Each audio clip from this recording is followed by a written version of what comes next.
जय हिंद। नमस्कार दोस्तों, इस वीडियो में हम लेके आए हैं सामान्य और साहित्यिक हिंदी दोनों के बोर्ड पेपर में पूछे जाने वाला एक बहुत ही मोस्ट इम्पॉर्टेंट टॉपिक लेके आए हैं। और इस टॉपिक का नाम है रसमरथी खंडकाव्य के आधार पर कर्ण का चरित्र चित्रण लिखिए। यह आपके बोर्ड पेपर में 5 अंक में पूछा जाता है। दोस्तों, अगर आप विगत वर्षों के पेपर उठा के देखेंगे तो ऐसे प्रश्न आपके बोर्ड पेपर में पूछे गए हैं। तो आइए हम लोग देखते हैं।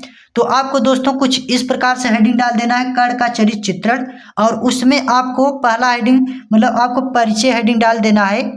और जैसे कर्ण जो है उनका आपको कुछ परिचय दे देना है, तो आपको कुछ इस प्रकार से परिचय हेडिंग डाल देना है। आपको ब्लैक पेन का यूज करना है, यानी आपको ब्लैक पेन से परिचय हेडिंग डालने के बाद उसमें आपको लिखना है रसमरथी खंडकाव्य का नायक कर्ण है। यानी जो रसमरथी खंडकाव्य है इसके नायक अर्थात हीरो कर्ण हैं, जो कुंती के गर्भ से उत्पन्न हुए हैं। यानी माता कुंती के गर्भ से उत्पन्न अर्थात पैदा हुए हैं कर्ण। सूत परिवार में पालित होने के कारण वह सूत पुत्र नाम से ही प्रख्यात हैं। यानी जो कर्ण हैं वे सूत परिवार में पालित अर्थात पालित होने के कारण वह सूत पुत्र नाम से ही प्रख्यात अर्थात प्रसिद्ध हैं, विख्यात हैं। अब इसके आगे आपको लिखना है कर्ण महाभारत का एक अत्यंत मतलब बहुत ही वीर योद्धा अर्थात बहादुर, दानवीर अर्थात अपना सब कुछ दान कर देने वाला, दृढ़ प्रतिज्ञ, कर्तव्यनिष्ठ, संघर्षशील, तिरस्कार और अपमानों से टूटा हुआ, दीन दुखियों के प्रति सहानुभूति रखने वाला, दीन दुखियों अर्थात गरीबों के प्रति, दुखियों के प्रति सहानुभूति रखने वाला एक सच्चा मानव प्रेमी है। इतना आपको परिचय हेडिंग डालने के बाद आपको कर्ण का परिचय दे देना है।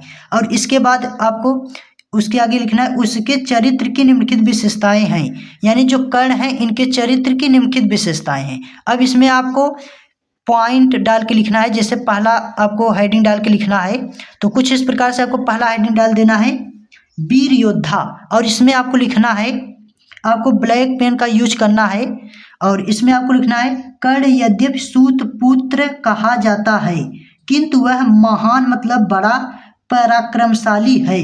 बचपन में ही राजकुमारों से प्रतिद्वंदिता मतलब स्पर्धा के समय उसकी शक्ति और क्षमता को देखकर द्रोणाचार्य को चिंता हो जाती है।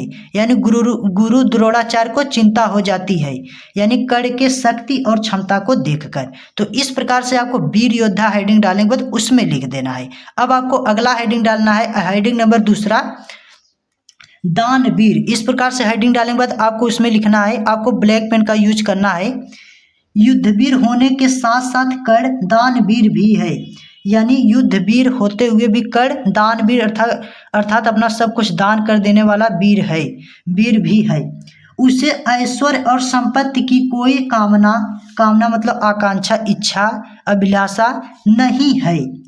संपत्ति अर्थात संपत्ति आप लोग समझते ही हैं, उसका कोई कामना नहीं है। वह दान भी यज्ञ के लिए नहीं करता, यानी वह दान भी यज्ञ के लिए नहीं करता। वह अपने यहाँ से किसी को निराशा लौटने देना नहीं चाहता। पुत्र अर्जुन की रक्षा हेतु जब इंद्र कर्ण से कवच और कुंडल को मांगने के लिए पहुँचते हैं तो वह सब कुछ जानते हुए भी कवच और कुंडल दे देता है। तो दोस्तों इस प्रकार से आपको दानवीर हेडिंग डालने के बाद उसमें लिख देना है। अब आपको अगला हेडिंग डालना है, तो आपको हेडिंग नंबर 3 डालना है दृढ़ प्रतिज्ञ, और उसमें आपको लिखना है कर्ण जो प्रण कर लेता है उसे अंत तक निभाता है। वह अर्जुन के वध के लिए कृत संकल्प है। श्री कृष्ण, कुंती और भीष्म के समझाने पर भी वह अपने इस निश्चय से नहीं हटता। मतलब जो कर्ण है वह अपने निश्चय से नहीं हटता। तो इस प्रकार से आपको दृढ़ प्रतिज्ञ हेडिंग डालने के बाद उसमें लिख देना है। अब आपको अगला हेडिंग डालना है, हेडिंग नंबर 4। इसमें आपको डालना है दलितों का सहायक, और इस प्रकार से हेडिंग डालने के बाद उसमें आपको लिखना है कर्ण दीन दुखी, दलितों का सहायक, परोपकारी, निष्कपट, हृदय वाला, बेजोड़ दानी है। वह दयालु इतना है कि शत्रु पर भी दया करता है। यानी शत्रु अर्थात दुश्मन पर भी दया वह करता है। छल छम की नीति से अलग रहना चाहता है। इस प्रकार से आपको दलितों का सहायक हेडिंग डालने के बाद दोस्तों आपको लिख देना है। आपको इसी प्रकार से हेडिंग बाय हेडिंग लिखना है। अब आपको अगला हेडिंग डाल देना है, हेडिंग नंबर 5। इसमें आपको आत्मनिर्भर हेडिंग डालने के बाद लिखना है, कर्ण आत्मशक्ति पर विश्वास रखता है, यानी खुद की शक्ति पर वो विश्वास रखता है। आत्म मतलब खुद। वह दैवी शक्ति कवच और कुंडल इंद्र को देकर अपने को गौरवान्वित मानता है और दृढ़ विश्वास के साथ अर्थात मजबूत विश्वास के साथ कहता है। तो इस प्रकार से आपको आत्मनिर्भर हेडिंग डालने के बाद उसमें लिख देना है। आपको ब्लैक पेन का यूज करना है, आप चाहें तो ब्लैक हेडिंग का भी यूज कर सकते हैं। अब इसके आगे आपको हेडिंग डालना है, हेडिंग नंबर 6, आत्महीनता की भावना। इस आत्महीनता की भावना से प्रेरित, इस प्रकार से हेडिंग डालने के बाद इसमें आपको लिखना है, सब कुछ होते हुए भी कर्ण में संस्कार जनित आत्महीनता की ग्रंथि विद्यमान है। प्रारंभ से ही प्रतिकूल परिस्थितियों से जूझने का आदी है। आदि मतलब आदत वाला है वह कर्ण।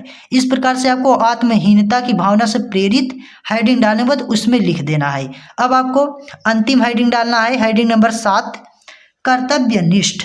कर्तव्यनिष्ठ हेडिंग डालने के बाद उसमें आपको लिखना है, कर्ण अपने कर्तव्य के प्रति पूर्णतः जागरूक है, यानी जो कर्ण है वे अपने कर्तव्य के प्रति पूर्णतः मतलब पूर्ण रूप से जागरूक हैं।